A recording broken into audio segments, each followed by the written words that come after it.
We're going to be looking at question 9. Go ahead and hit pause, read the question, and then unpause for the solution. In question 9, we have to figure out which one of these has exactly one real solution. So the solution is kind of whatever value of x makes the total 0. So I don't know if you remember this, but setting a quadratic equal to 0 is the exact same thing as finding its x-intercepts. So there's a couple things we could do.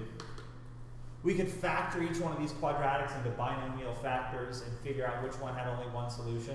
Or we can just graph these guys and see which one has one x-intercept.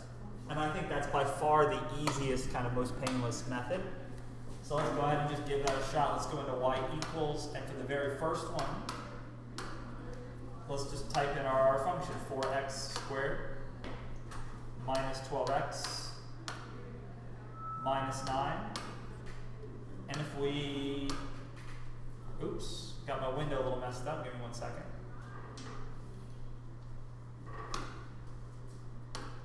If we zoom, what we see here is that there are two x-intercepts. There's one right here, and there's one right here. So, 2 is more than 1. Let's try a different one. Let's do the next one, and the next one, all we got to do is change this to a plus 12x and a plus 9, and let's see what we get. All right, we have our graph. And notice, hey, look, here it seems like it only crosses once. That seems like one x-intercept. It touches once. So it seems like B is going to be right. Let's just go ahead and check our other answers to make sure they're wrong. So we got to do minus 6x minus 9. And when we graph that, we get, I believe, 2. Yep. 1, 2. And let's check that last one. That's plus 6x and plus 9.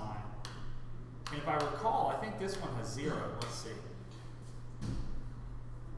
Yeah, so that one never even gets down to the x-axis. So there's only, B was the only one that had one x-intercept. All the others had 2 or 0.